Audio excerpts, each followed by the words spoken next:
तो मैं आपको दिलचस्प बात ये बता रहा हूँ कि जो अभी का घटनाक्रम है पल पल का, जो सूत्रों के हिसाब से हमको जानकारी जब जैसे मिल रही है, देखिए कितनी तरह की संभावनाएं और कितनी तरह की बातें की जा रही हैं। मैं आपको पहले बता रहा हूं, जो चीज़ें जैसे आएंगी। मेरी जानकारी के मुताबिक न्यूज़ 24 को विश्वस्त सूत्रों से जानकारी मिली है कि 12:30 बजे से 1 बजे के बीच में नीतीश कुमार ने राजभवन में वक्त मांगा है। अब बात यह है कि यहाँ पर एक चर्चा, जो पहला विकल्प नीतीश कुमार के सामने है कि वो भारतीय जनता पार्टी के मंत्रियों को बर्खास्त कर दें अपने मंत्रिपरिषद से। इसके लिए राजभवन जाने के लिए किसी भी मुख्यमंत्री को ज़रूरत नहीं होती है। मुख्यमंत्री को ज़रूरत ये होती है कि अगर बीजेपी के मंत्री उसके पहले इस्तीफा दे देते हैं तो फिर उनके नए समर्थन की चिट्ठी ले जा करके राजभवन में देना कि मेरे पास अभी इतना समर्थन बाकी है, मेरे पास इतना समर्थन है और बहुमत मेरे पास है, विधानसभा का सत्र जब चाहे बुला लीजिए और मैं अपना बहुमत साबित कर दूंगा। तो ये खेल कि बीजेपी के मंत्री पहले इस्तीफा देंगे या उनको बर्खास्त करने की सिफारिश नीतीश कुमार पहले कर देंगे।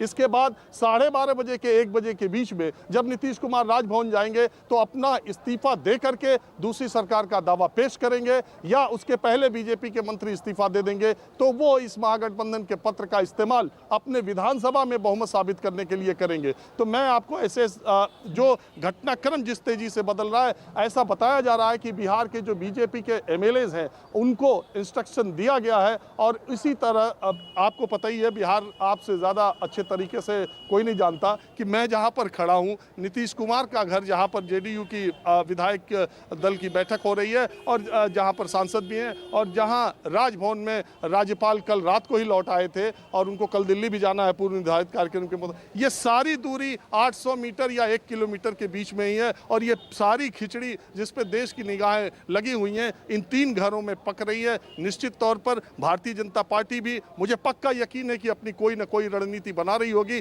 अब समय के साथ साथ हम जल्दी 12:30 के आसपास पहुंच रहे हैं जब नीतीश कुमार का वक्त राजभवन जाने का शुरू होगा और तब उसके बाद देखा जाएगा। लेकिन जैसा पहले न्यूज़ 24 कह रहा था, राहें जुदा हो गई और एनडीए की बिहार की सरकार चली गई। 45 से 50 मिनट के बाद जो राजीव रंजन ने बड़ी खबर दी है, क्योंकि राजभवन से नीतीश कुमार ने यही वक्त मांगा है 12:30 से 1 बजे का। आपको दिखाई दे राजभवन की ओर जाते हुए, और हालांकि जो परिस्थितियां बनती हुई दिखाई दे रही हैं सुकेश, बीजेपी अभी क्या कर सकती है ये भी सबके मन में चल रहा है। कहीं कुछ बचा तो नहीं है कि अचानक, क्योंकि बीजेपी बहुत साइलेंटली अपनी रणनीति बनाती है, मीडिया में भनक तक नहीं होती है। आप भी आज तक ब्रेक नहीं कर पाए। हम यही चर्चा करते हैं कि बीजेपी की अगली प्लानिंग क्या होगी।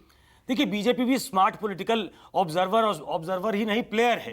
तो जहां उसके पास नंबर्स नहीं है, जहां उसके मनूवर करने की क्षमता नहीं है, तो वेट एंड वॉच करेगी। वो नीतीश कुमार को नेम एंड शेम करेगी, वो नीतीश कुमार को पलटू बताएगी, वो नीतीश कुमार को भ्रष्टाचारी होने के जो भ्रष्टाचारी जिनको कहते थे उनके साथ जाने वाला एक अपॉर्चुनिस्ट बताएगी। और ऐसे में नीतीश कुमार को खड़ी खोटी सुनाकर वो बीजेपी के लिए इनरोड तलाशने की कोशिश करेंगे। ये उनके लिए एक अपॉर्चुनिटी हो सकती है जिसमें वो 17 साल का जो एंटी इनकम्बेंसी नीतीश कुमार के खिलाफ है उसका इस्तेमाल करें और अपने लिए एक इनरोड बनाएं, एक लीडरशिप तैयार करें। बीजेपी ने बिहार में कोई नई लीडरशिप तैयार नहीं की है, ये उनकी सबसे बड़ी कमजोरी है।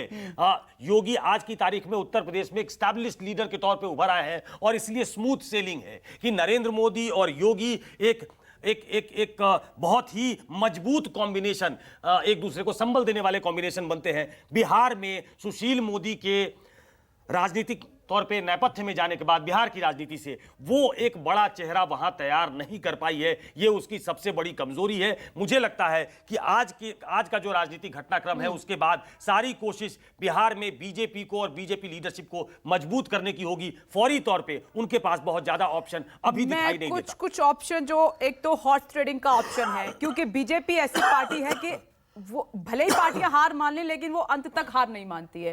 क्या यहाँ पर हॉर्स ट्रेडिंग की आपको एक तस्वीर नजर आ रही है? दूसरा ये बीजेपी पर ये होता है कि अगर राज्यपाल उनका है, स्पीकर उनका है, तो वहां से खेल करने की कोशिश करती है बीजेपी। तो क्या अभी भी पिक्चर थोड़ी सी बाकी नजर आ रही है? सुकेश, इस पर मैं जवाब लूंगी, लेकिन एक बड़ी खबर, महागठबंधन के नेता लेटर लेकर नीतीश के पास जाएंगे, ये बड़ी खबर। अमिताभ,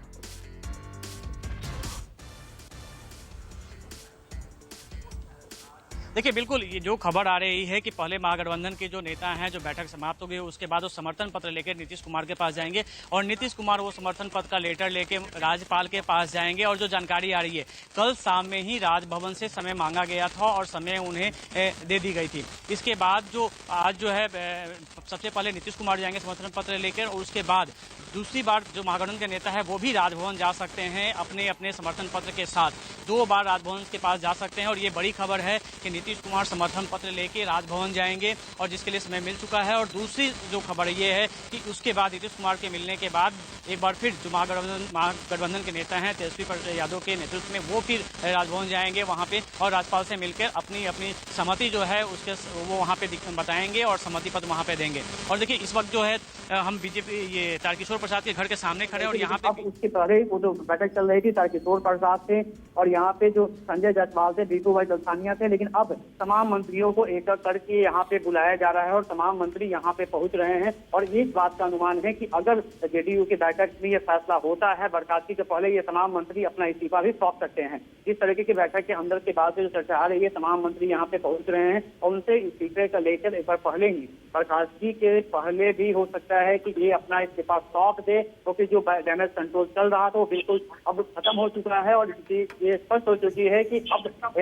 जेडीयू एनडीए का हिस्सा नहीं रहेगी। ऐसी स्थिति में तमाम मंत्री अपना इस्तीफा दे सकते हैं। बड़ी खबर है, तारकिशोर प्रसाद जो बिहार के डिप्टी सीएम है, उनके घर के अंदर जो बैठक चल रही है उसका प्रस्तुत बता रहे हैं कि तमाम बीजेपी के मंत्री इस्तीफा भी अच्छा दे सकते हैं और इसके तमाम मंत्रियों को यहाँ पे बुलाया जा रहा है और इसका करके तमाम मंत्री यहाँ अभी फिलहाल अगर बात करें तो वहाँ पे पहुंचे हैं, पाकिस्तान से पहुंचे, अमरेश प्रताप पहुंचे, सम्राट चौधरी पहुंचे, इसके अलावा डिप्टी सीएम बीजेपी भी यहाँ पे पहुंच चुकी है और भी जो बीजेपी कोटे के मंत्री हैं वो एक करके यहाँ पे आ रहे हैं। फिलहाल यहाँ के मंत्री ही आ रहे हैं, विधायकों को नहीं बुलाया गया है, लेकिन तमाम मंत्री और संगठन प्रभारी यहाँ मौजूद है जिनकी मौजूदगी में फैसला लिया जाएगा। कल देर रात तक यहाँ पर एक बड़ी है जिनकी मौजूदगी में फैसला लिया जाएगा। ठीक है अमिताभ, नजर बनाए रखिएगा। तारकिशोर प्रसाद के घर पर रणनीति यही बनी जो बड़ी खबर न्यूज 24 ने आपको दी कि बीजेपी के सभी मंत्री इस्तीफा देंगे क्योंकि बीजेपी के पास अब नंबर बचे नहीं है। सबसे बड़ी टीम के साथ सबसे बड़ी कवरेज नॉनस्टॉप लगातार जारी है। बिहार में तेजी से बदलता हुआ घटनाक्रम जिस पर हमारी नजर है। बड़ी खबर अभी की ये कि नीतीश कुमार राजभवन का अब से थोड़ी देर के बाद रुख कर रहे हैं। पूरी टीम हमारे साथ मौजूद है। छोटा सा ब्रेक, फौरन लौट रहे हैं।